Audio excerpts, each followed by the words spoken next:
نحمده ونستعينه ونستغفره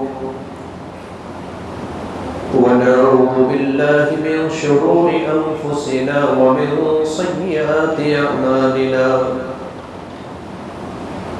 من يهده الله فلا مضل له ومن يضلل فلا هادي له وأشهد أن لا إله إلا الله وحده لا شريك له وأشهد أن محمدا عبده ورسوله يا أيها الذين آمنوا اتقوا الله حق تقاته ولا تموتن إلا وأنتم مسلمون يا أيها الناس اتقوا ربكم الذي خلقكم من نفس واحدة وخلق منها زوجها وبث منهما رجالا كثيرا ونساء واتقوا الله الذي تساءلون به والأرحام إن الله كان عليكم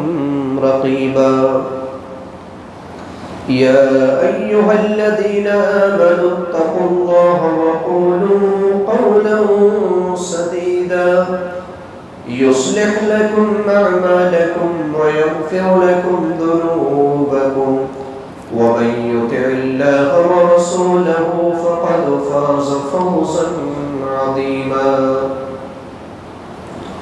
أما بعد فإن خير الحديث كتاب الله وخير الهدي هدي محمد صلى الله عليه وسلم وشر الأمور محدثاتها وكل محدثة بدعة وكل بدعة ضلالة وكل ضلالة في النار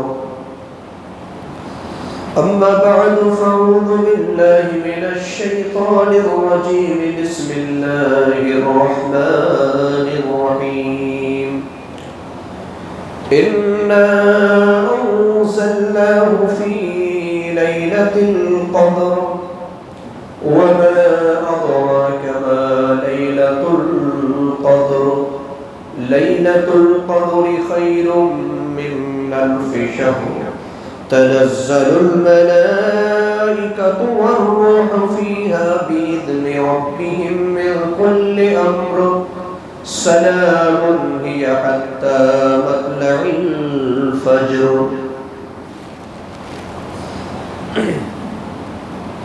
وقال النبي صلى الله عليه وسلم من قام ليلة القدر إيمانا واحتسابا غفر له ما تقدم من ذنبه. رواه البخاري. رب اشرح لي صدري ويسر لي أمري واحلل عقدة من لساني يفقهوا قولي. اللهم رب زدني علما. آمين. معزز حاضرین جماعت، بزرگوں، عزیز ساتھیوں، پردہ نشین خواتین، اسلامی ماں و بہنوں، رمضان المبارک کا عظیم مہینہ تیز رفتاری کے ساتھ اپنے انتہا اور اختتام کی طرف رواں ہے، بلکہ 3 عشروں میں دوسرے عشرے کا آج آخری دن ہے، اور انشاءاللہ آج جیسے ہی مغرب کی اذان ہوگی تیسرا اور آخری عشرہ کا آغاز ہو جائے گا۔ اس مناسبت سے آج کے جمعہ خطبہ کا عنوان ہے رمضان المبارک کا آخری عشرہ۔ اب تک ہم نے 2 عشرے میں گزرے ہوئے 20 دنوں میں ہم نے کون سے اعمال کو انجام دیا ہے اور کتنے جذبے کے ساتھ، کتنے لگن، اخلاص، شوق کے ساتھ ہمیں ابھی سے لے کر مغرب کی اذان تک غور و فکر کرنی ہے کہ گزرے ہوئے 2 عشرے میں ہم نے کیا پایا اور کیا کھویا،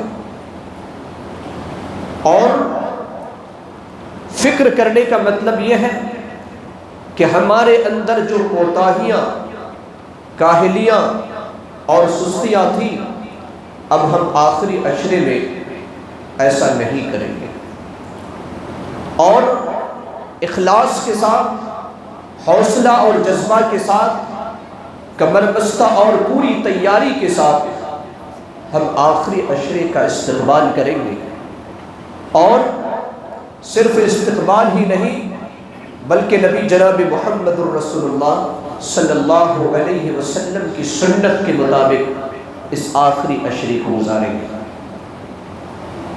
آئیے اس حوالے سے کتاب و سنت کے چند گزارشات آپ کے سامنے پیش کرنا چاہوں گا، اس دعا کے ساتھ کہ اللہ تبارک و تعالی سب سے پہلے مجھے اور پھر آپ سب کو آج کے کہے ہوئے کتاب و سنت کی روشنی میں باتوں پر عمل کرنے کی توفیق عطا فرمائے، آمین۔ سیدہ عائشہ رضی اللہ عنہا فرماتی ہے، صحیح بخاری کی روایت 2024 نمبر کی حدیث، کیا فرماتی ہے؟ ان النبی صلی اللہ علیہ وسلم کان اذا دخل العشر احیا لیلہ وایقظ اہلہ وشد مئزرہ۔ جب نبی صلی اللہ علیہ وسلم کے سامنے آخری عشرہ داخل ہو جاتا تو آپ کے بارے میں اس حدیث کے اندر 3 جملے استعمال ہوئے۔ پہلا، احیا لیلہ، آپ صلی اللہ علیہ وسلم شب بیداری کرتے، پوری رات جاگتے، صرف آپ خود نہیں جاگتے، آگے جو دوسرا جملہ ہے وہ ایقظ اہلہ، اپنے گھر والوں کو بھی جگاتے۔ شب بیداری کرنے میں آپ صلی اللہ علیہ وسلم اپنے گھر والوں کو بھی تلقین کرتے۔ تیسرا اور اخیر جو جملہ ہے وَشَدَّ مِئْزَرَهُ، اور اپنی کمر کو مضبوط کر لیتے۔ عام طور پر مزدور لوگ جس وقت مزدوری کرنے کے لیے جاتے ہیں تو اپنے کمر میں تولیہ باندھ لیتے ہیں تاکہ کمر مضبوط ہو جائے۔ اللہ کے رسول صلی اللہ علیہ وسلم نے، اللہ کے رسول صلی اللہ علیہ وسلم کے بارے میں سیدہ عائشہ رضی اللہ عنہا نے اسی لفظ کا استعمال کیا، وَشَدَّ مِئْزَرَهُ، اور اپنی کمر کس لیتے ہیں، یعنی پوری تیاری کر لیتے ہیں۔ لہذا اس سے ہمیں یہ نصیحت ملتی ہے کہ ہم شب بیداری کریں، اپنے گھر والوں کو بھی اور خود تیار ہو جائیں، اس میں کسی قسم کی کوتاہی کی گنجائش نہ رکھیں۔ صحیح مسلم 1175 نمبر کی حدیث، سیدہ عائشہ رضی اللہ عنہا ہی فرماتی ہے کہ کان رسول اللہ صلی اللہ علیہ وسلم یجتہد فی العشر الاواخر ما لا یجتہد فی غیرہا۔ اللہ کے رسول صلی اللہ علیہ وسلم آخری عشرے میں اتنی محنت کرتے جو باقی عشروں میں اتنی محنت نہیں کیا کرتے تھے۔ جو آج کے مغرب سے جس عشرے کا آغاز ہونے والا ہے، اس عشرے میں آپ صلی اللہ علیہ وسلم بے انتہا محنت کیا کرتے تھے، بلکہ اس حدیث سے پتہ چلتا ہے کہ آپ صلی اللہ علیہ وسلم گزرے ہوئے 2 عشرے میں اتنی محنت نہیں کرتے تھے جتنے آخری عشرے میں محنت کرتے تھے۔ لہٰذا ہم بھی نبی صلی اللہ علیہ وسلم کے متبع اور آپ کی سنت کی پیروی کرنے والے ہیں، تو ہماری ذمہ داری ہے کہ آخری عشرے میں ہم وہ محنت کریں جو اب تک ہم نے نہیں کی ہے۔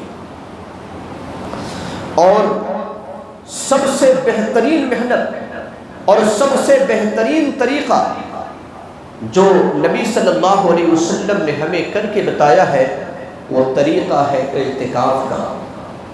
اعتکاف کا طریقہ سیدہ عائشہ رضی اللہ عنہا فرماتی ہے، صحیح بخاری 2026 نمبر کی حدیث، کہ کان النبی صلی اللہ علیہ وسلم یعتکف العشر الاواخر من رمضان حتی توفاہ اللہ ثم اعتکف ازواجہ من بعدی۔ اللہ کے رسول صلی اللہ علیہ وسلم رمضان کے آخری عشرے میں اعتکاف کرتے ہیں یہاں تک کہ آپ کی وفات ہو گئی۔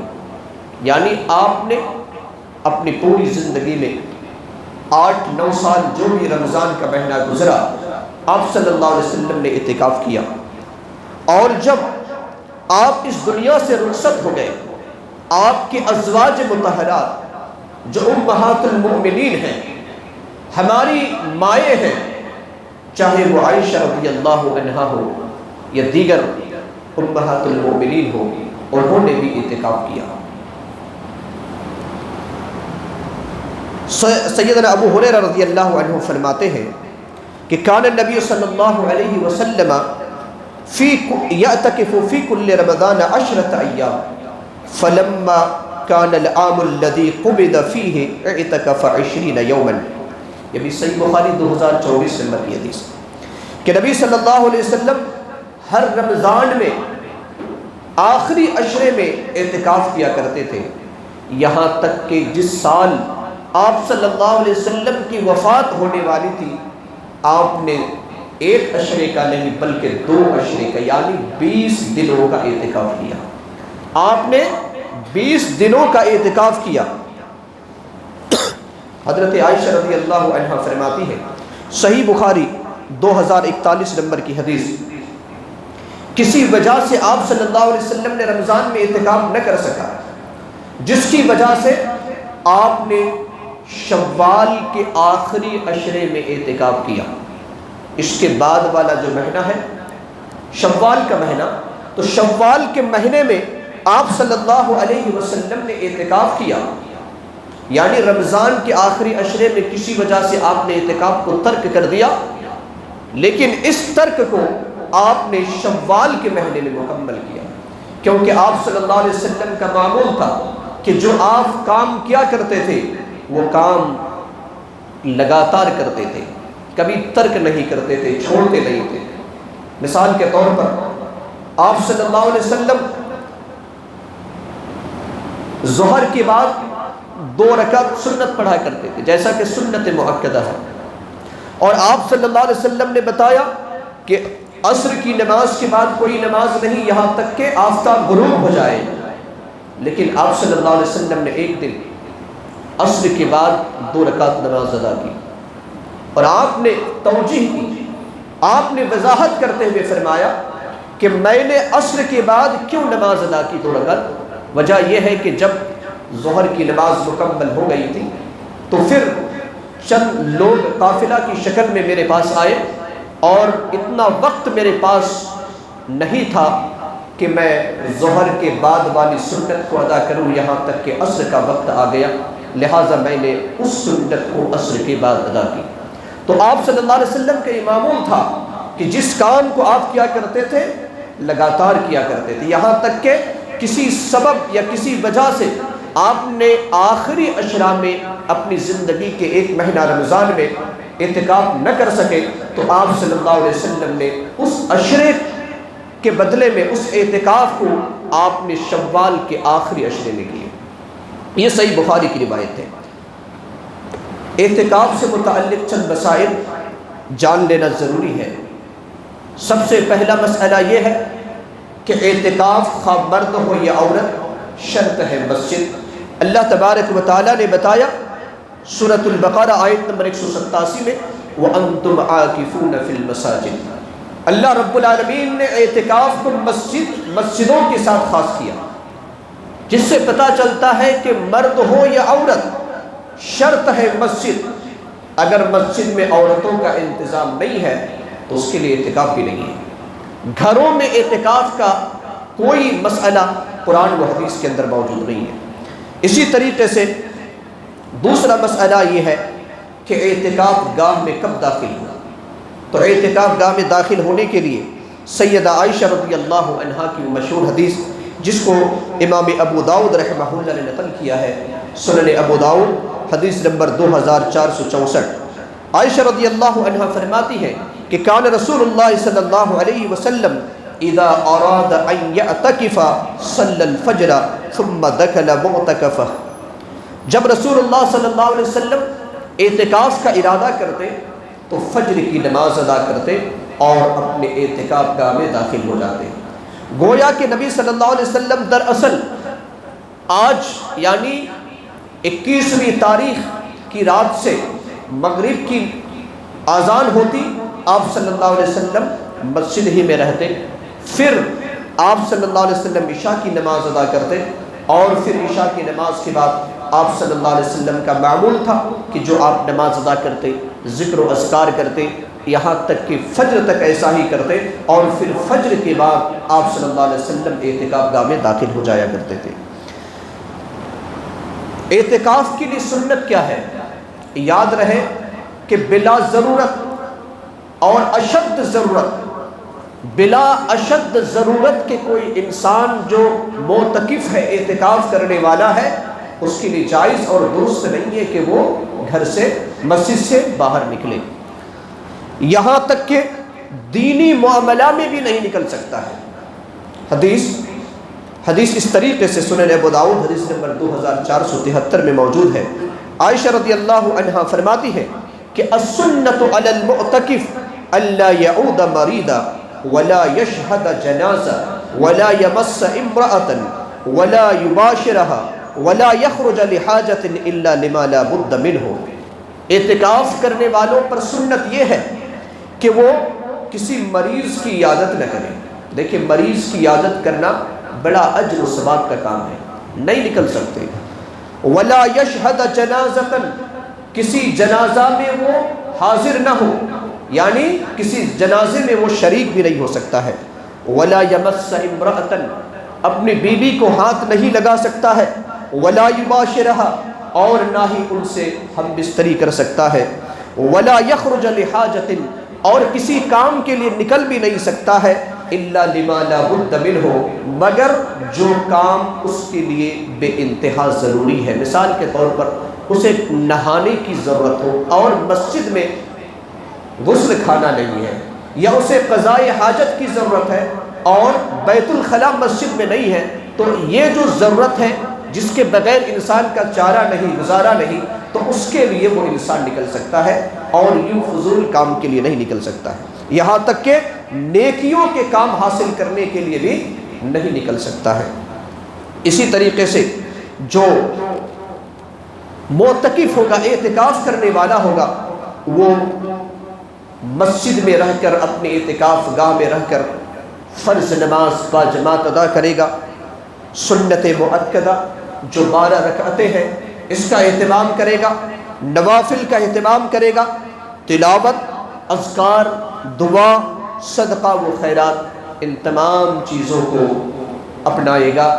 اور خاص طور سے سوشل میڈیا کا زمانہ ہے، چاہیے اعتکاف کرنے والے کو کہ اس وقت اپنے نیٹ کو بند کر دے، اپنے سوشل پر یا جو سوشل کا استعمال کرتا ہے اس کو کلی طور پر بند کر دے، سوشل میڈیا کا کلی طور پر بند کر دے، اور جو کام بتائے گئے ان کام کے مطابق ان اوقات کو گزارے۔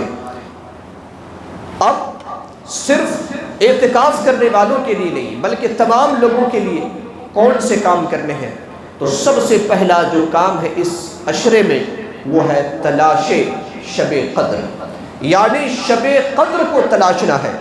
اللہ کے رسول صلی اللہ علیہ وسلم فرماتے ہیں، صحیح بخاری حدیث نمبر 2017، سید عائشہ رضی اللہ عنہا فرماتی ہیں کہ اللہ کے رسول صلی اللہ علیہ وسلم نے فرمایا، تحروا لیلۃ القدر فی الوتر من العشر الاواخر من رمضان، لیلۃ القدر کو رمضان المبارک کے آخری عشرے کے طاق راتوں میں تلاش کرو، آخری عشرے کے طاق راتوں میں لیلۃ القدر کو، شب قدر کو تلاش کرو۔ کیوں ہم تلاش کریں گے؟ اس کی وجہ کیا ہے؟ اس رات کے اندر کون سی خوبی ہے کہ جس خوبی کو، جس فضیلت کو حاصل کرنے کے لیے ہمیں آخری عشرے کے خصوصاً طاق راتوں میں تلاش کرنا ہے۔ تو اس کا سبب یہ ہے، سورۃ القدر میں اللہ رب العالمین نے بتایا کہ ایک عام رات نہیں ہے، بلکہ اللہ رب العالمین نے کہا لیلۃ القدر خیر من الف شہر، یعنی لیلۃ القدر یہ عام راتوں کی طرح نہیں ہے، بلکہ 1000 راتوں سے خیر ہے، بہتر ہے۔ اور 1000 راتوں کا مطلب ہوتا ہے 83 سال 4 مہینے، 83 سال 4 مہینے، اتنی راتوں سے افضل۔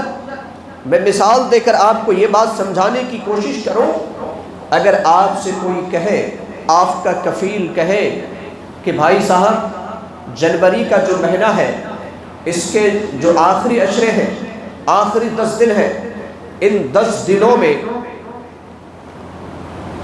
جو طاق راتیں ہیں، اگر تم پوری رات 5 رات میں سے کوئی ایک ایسی رات ہے جس رات میں تم محنت کرو گے، اپنی نوکری میں بہت زیادہ محنت کرو گے، تو میں تمہیں ایک مہینے کی، ایک رات کی، ایک دن کی مزدوری نہیں دوں گا، بلکہ 83 سال 4 مہینے کی تنخواہ دوں گا۔ ذرا بتائیے وہ بندہ کیا کرے گا؟ کیا کرے گا؟ اگر آپ سے کوئی کہہ دے، آپ کا کفیل کہہ دے کہ اتنی جو ہے مزدوری آپ کو ملنے والی ہے، آپ اس رات کو کیا کریں گے؟ کسی سے بات تو درکنار، اپنے گھر والوں سے بھی بات نہیں کریں گے، موبائل کو بازو میں رکھ دیں گے، اپنی جاب میں 5 رات خوب محنت کریں گے، اور یہاں تک کہ آپ کو قضاء حاجت کی بھی ضرورت پڑے تو آپ کم کر دیں گے۔ کیوں؟ اس وجہ سے کہ کہیں ایسا نہ ہو کہ میرا مالک ناراض ہو جائے اور پھر جس کی وجہ سے مجھے یہ محنت بیکار ہو جائے۔ لہٰذا یہ تو دنیا کا مالک کہہ رہا ہے، اگر آخرت جو اللہ تبارک و تعالی ہمارے اور آپ کے مالک ہیں، دنیا کے بھی مالک ہیں، لیکن وہ مالک یوم الدین بھی ہے، قیامت کے دن اور انصاف کے دن کا مالک ہے، وہ اگر کہہ رہا ہے کہ لیلۃ القدر خیر من الف شہر، ذرا بتاؤ مسلمانوں کہ اس رات کو یا ان ایام کے طاق راتوں میں کس قدر محنت کرنی ہے۔ اس وجہ سے ہم ان آخری رات میں شب بیداری کریں گے۔ دوسرا سبب اللہ کے رسول صلی اللہ علیہ وسلم نے بتایا، صحیح بخاری 2014 نمبر کی حدیث، آپ صلی اللہ علیہ وسلم نے فرمایا من قام لیلۃ القدر ایمانا واحتسابا غفر له ما تقدم من ذنبه، جس نے ایمان اور احتساب کے ساتھ شب بیداری کی لیلۃ القدر میں، اس کے سابقہ سارے گناہ معاف کر دیے جاتے ہیں۔ ہم سے جو صغیرہ گناہوں کا ارتکاب ہوا ہے، اللہ کے رسول صلی اللہ علیہ وسلم فرماتے ہیں کہ اس رات میں شب بیداری کرنے کی وجہ سے اللہ تبارک و تعالی گناہوں کو معاف کر دیتا ہے۔ حضرت عائشہ رضی اللہ عنہ فرماتی ہے، حالانکہ اس حدیث پر بعض محدثین نے کلام بھی کیا، امام ترمذی رحمہ اللہ نے نقل کیا ہے 3513 نمبر کی حدیث، سید عائشہ رضی اللہ عنہ فرماتی ہے کہ اللہ کے رسول صلی اللہ علیہ وسلم اگر ہمیں لیلۃ القدر نصیب ہو جائے تو ہم کیا کریں؟ لیلۃ القدر اگر ہمیں مل جائے تو کون سا وظیفہ، کون سی دعا پڑھے؟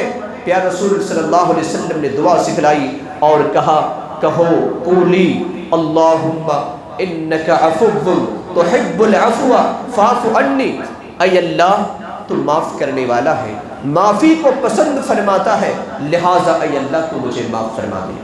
اگر اس رات میں ہماری معافی ہو گئی تو یہ سب سے بڑی کامیابی ہے۔ اگر اللہ ہمیں معاف کر دے تو دنیا کی کوئی طاقت ہمیں جنت میں جانے سے روک نہیں سکتی ہے۔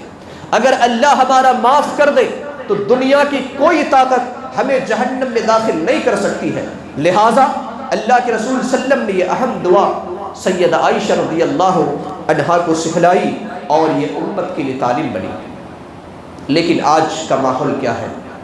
آج ہم جو شب بیداری کرتے ہیں تو صرف شب بیداری کرتے ہیں، ہمارا ماننا ہے کہ بس ہماری آنکھ جاگے، چاہے ہم مسجد کے اندر ہوں، مسجد کے باہر ہوں، سڑکوں کی زینت بنے، ہوٹلوں کی رونق کو بڑھائیں، ہوٹلوں کو آباد کریں، مسجد کو ویران کریں، اس سے ہمارا کوئی مطلب نہیں۔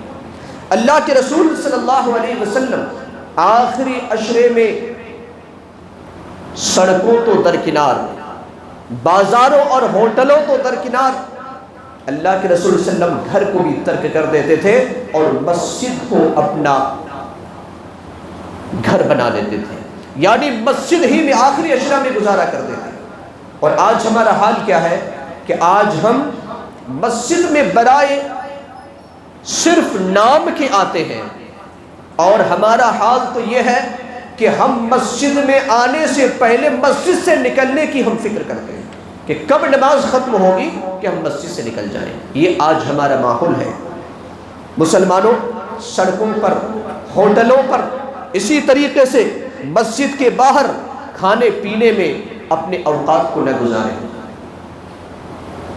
اور اس دور کا ایک اور بڑا فتنہ ہے جو ہمارے درمیان موجود ہے، وہ ہے IPL کا فتنہ۔ ایک بڑے پلاننگ کے تحت یہ میچ جو کیے جاتے ہیں، آپ نے غور کیا ہے یا نہیں، چند کئی سالوں سے جو IPL کا میچ ہوتا ہے یہ رمضان کے آخری عشرے سے آغاز ہوتا ہے، اور چونکہ ہمارے نوجوان اس میں بڑی دلچسپی رکھتے ہیں، نہیں معلوم کہ اس میچ سے کیا فائدہ ہے، نہ اسے پیسہ ملتا ہے نہ کوئی فائدہ ہے، لیکن اس کے باوجود اپنے اوقات کو برباد کرتے ہیں۔ اور ایک پلاننگ کے تحت جس مہینہ میں ایک ایسی رات ہے، اس عشرے میں ایک ایسی رات ہے جو 1000 مہینوں کی رات سے افضل، اس کو پلاننگ کے تحت ہمارے نوجوانوں کو دور کرنے کی یہ کوشش کی جاتی ہے، اور ہمارے نوجوان IPL میں پھنس جاتے ہیں۔ اپنے ہر ایک کے پاس موبائل موجود ہے، قرآن کی تلاوت کرنی چاہیے، وہاں پر IPL کا میچ دیکھا جاتا ہے، اور عام طور پر یہ میچ رات میں ہوتا ہے۔ لہٰذا نوجوانوں ہوشیار ہو جاؤ، مسلمانوں ہوشیار ہو جاؤ، یہ پلاننگ ہے، یہ تمہیں دین سے دور کرنے کی بہت بڑی سازش ہے، تمہیں فضیلت کو حاصل کرنے سے یہ بہت بڑی انہوں نے پلاننگ کی ہے، لہٰذا تم ان کے پلاننگ کو کامیاب ہونے مت دو، بلکہ رب کی رضا کے لیے، رب نے جو تمہیں طریقہ بتایا ہے، نبی نے جو سلیقہ کر کے دکھایا ہے، اس طریقے کو اپناؤ اور ان تمام چیزوں کو چھوڑ دو، کیونکہ یہ رات عظیم ترین رات ہے۔ آپ اس رات کی بے قدری کیسے کر سکتے ہیں؟ IPL میں اپنے اوقات کو کیوں گزار سکتے ہیں؟ آپ ڈرامے اور فلم بینی کرتے ہوئے اپنے اوقات کو کیسے گزار سکتے ہیں؟ اور ایک فتنہ یہ بھی ہے کہ آج اکثر مسجدوں کا حال یہ ہے، اچھی طرح سے یاد رکھیں، اکثر مسجدوں کا حال یہ ہے کہ جب لیلۃ القدر یا شب قدر کا موقع آتا ہے تو ہمارے نوجوان چندے اکٹھے کرتے ہیں، پیسے اکٹھے کرتے ہیں۔ کیوں کرتے ہیں؟ سحری کا انتظام کریں گے۔ کیا کریں گے؟ سحری کا انتظام کریں گے۔ معاف کیجئے گا، یہ ایسی رات نہیں ہے جس میں آپ پیسے کو اکٹھا کریں اور سحری کا انتظام کر کے مذاق اور ہنسی میں اور کھانے بنانے میں آدھی رات اور کھانا کھانے میں آدھی رات گزار دیں۔ یہ رات نہیں ہے۔ اسی کے بارے میں عبید اللہ رحمانی مبارک پوری رحمہ اللہ، جو ایک بہت بڑے عالم دین گزرے ہیں، ان سے فتویٰ پوچھا گیا آج سے تقریباً 38 سال پہلے، آج سے 38 سال پہلے فتویٰ پوچھا گیا اسی کے بارے میں۔ 27 رمضان 1408 ہجری میں ان سے فتویٰ پوچھا گیا، تقریباً آج سے 38 سال پہلے کی بات ہے۔ پوچھا گیا کہ ہمارے معاشرے کے اندر کچھ لوگ کیا کرتے ہیں، رمضان کے جب آخری عشرے کی راتیں آتی ہیں، بکرے کاٹتے ہیں، بکرے ذبح کرتے ہیں، کھانا بناتے ہیں، غریبوں میں تقسیم کرتے ہیں، تو کیا ایسا کرنا درست ہے؟ عبید اللہ رحمانی مبارک پوری کا فتویٰ سماعت فرمائیے۔ انہوں نے آج سے 38 سال پہلے کیا فتویٰ دیا؟ انہوں نے کہا کہ یہ عمل انتہائی غلط ہے، بلکہ انہوں نے کہا کہ یہ عمل بیہودہ ہے۔ الفاظ ان کے ہیں، یہ عمل بیہودہ ہے۔ ان کے الفاظ آگے بڑھ کر ہے کہ یہ عمل بدعت ہے۔ کیا ہے؟ اس عمل کو بدعت قرار دیا کس نے؟ عبید اللہ رحمانی مبارک پوری نے کہا کہ رات میں شب بیداری کے نام پر جو کھانے بناتے ہیں، کھانے تقسیم کرتے ہیں، کھانے کا اہتمام کرتے ہیں، یہ بدعت ہے۔ اے کتاب و سنت کے ماننے والے نوجوانوں، اپنے آپ کو کہتے ہو کہ ہم کتاب و سنت کے ماننے والے ہیں اور شب بیداری کے موقع پر مسجد کے باہر پیسے اکٹھے کر کے تم شب بیداری کے نام پر مستی کرتے ہو، پکنک کرتے ہو اور اس طریقے سے کھانے پینے کا ہی انتظام کرتے ہو. کھانے پینے کی بہت سی راتیں ہیں، اس رات میں بنا لینا، لیکن یہ عبادت کی رات ہے. یہ بدعت کو چھوڑو، یہ بیہودہ حرکت کو چھوڑو. یہاں تک کہ عبید اللہ رحمانی مبارک پوری فرماتے ہیں کہ یہ واجب الترک عمل ہے، یعنی ایک ایسا عمل ہے، ایک ایسی بدعت ہے، ایسی بیہودہ حرکت ہے جس کو چھوڑنا واجب ہے، چھوڑ دینا ضروری ہے. یہ عبید اللہ رحمانی مبارک پوری کا فتویٰ میں نے آپ کے سامنے نقل کر کے سماعت آپ کے سامنے سنایا، آپ نے سماعت فرمایا. اب آپ کی مرضی، آپ کی عدالت میں یہ فیصلہ ہے، چاہے آپ اس رات کو بدعت والی رات بنائیں، بیہودہ حرکت والی رات بنائیں، یا تو پھر آپ اس کو بے انتہا غلط والی رات بنائیں. یہ آپ کے حوالے. کیوں؟ وجہ یہ ہے کہ یہ کوئی عام رات نہیں ہے. اس رات کی کئی خصوصیات ہیں. سب سے پہلی خصوصیت تو یہ ہے کہ یہ وہ رات ہے جس میں اللہ رب العالمین نے قرآن کو اتارا. انا انزلناہ فی لیلۃ القدر، ہم نے لیلۃ القدر میں قرآن کو نازل کیا. دوسری خصوصیت یہ ہے کہ یہ رات قدر والی ہے، یہ بے قدر والی رات نہیں ہے. اللہ رب العالمین نے کہا انا انزلناہ فی لیلۃ القدر، قدر والی رات میں ہم نے اس کو نازل کیا. تو دوسری خصوصیت ہوئی. تیسری خصوصیت یہ ہوئی خیر من الف شہر، یہ عام رات نہیں ہے بلکہ یہ رات ایسی ہے کہ 1000 مہینوں کی رات سے افضل ہے. 83 سال 4 مہینوں کی جو تم عبادت کرتے ہو اور جو تم نیکیوں کو اکٹھا کرتے ہو، اس رات میں تم نیکی کو اکٹھا کر سکتے ہو. اور اسی طریقے سے چوتھی خصوصیت اس رات کی یہ ہے کہ تنزل الملائکۃ والروح، اس رات میں فرشتے اترتے ہیں بے انتہا اور کثیر تعداد میں. اتنی تعداد میں فرشتے اترتے ہیں کہ زمین تنگ ہو جاتی ہے. اور صرف فرشتے نہیں بلکہ افضل الملائکہ جبریل علیہ السلام بھی اسی رات میں نازل ہوتے ہیں. تم ان فرشتوں کی بے قدری کیوں کر سکتے؟ کیا یہ فرشتے تمہیں جا کر کے اللہ کے پاس یہ رپورٹ دیں گے کہ اللہ میں نے دیکھا عبد الرحمن اور عبداللہ کو چولہے کے پاس دیکھا، ہنسی مذاق کرتے ہوئے، IPL کا میچ دیکھتے ہوئے اور اسی طریقے سے فلم بینی کرتے ہوئے، سیریل دیکھتے ہوئے؟ کیا یہ تم چاہتے ہو کہ اللہ رب العالمین کے پاس یہ فرشتے جا کر کے رپورٹ کریں؟ اسی طریقے سے یہ رات عام رات نہیں ہے بلکہ صبح تک، فجر کے طلوع ہونے تک یہ رات سلامتی والی رات ہے. ہی حتی مطلع سلام ہی حتی مطلع الفجر، فجر تک یہ رات کیا ہے؟ سلامتی والی رات ہے. لہٰذا مسلمانوں، یہ جو آخری عشرہ ہے، ان آخری عشروں کی جو طاق راتیں ہیں، یہ بہت ہی اہمیت کے حامل ہیں. لہٰذا نہیں معلوم کہ رات ہمیں پھر آئندہ سال ملے گی یا نہیں. اگر اللہ نے ہمیں عطا کیا ہے تو اس رات کی ہم قدر کریں، اس رات کی جو فضیلت ہے اس کو حاصل کریں. اللہ تبارک و تعالیٰ سے دعا ہے کہ اللہ تبارک و تعالیٰ ہم تمام لوگوں کو کہی ہوئی باتوں کے مطابق آخری عشرے گزارنے کی توفیق عطا فرمائے.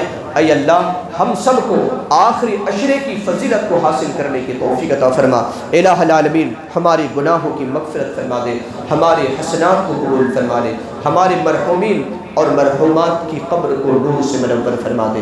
اے اللہ انہیں جنت الفردوس میں اعلیٰ مقام نصیب عطا فرما. جو بیمار ہے اے اللہ تو انہیں شفاء کاملہ اور صحت عاجلہ نصیب عطا فرما.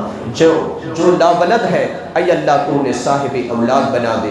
الہ العالمین جو جس پریشان حال میں مبتلا ہے اے اللہ ان کی پریشانی کو دور فرما دے. ہمارے رزق میں وسعت اور برکت عطا فرما دے. اے اللہ ہمارے حسنات کو، نیکیوں کو، ہمارے قیام اور صیام کو اے اللہ تو قبولیت کا درجہ عطا فرما. الہ العالمین جب تک زندہ رکھ، ایمان اور اسلام کی حالت میں، جب اپنے پاس بلا ایمان اور اسلام کی حالت میں بلا. آمین. بارک اللہ لنا ولکم فی القرآن العظیم ونفعنا وإیاکم بالآیات والذکر الحکیم.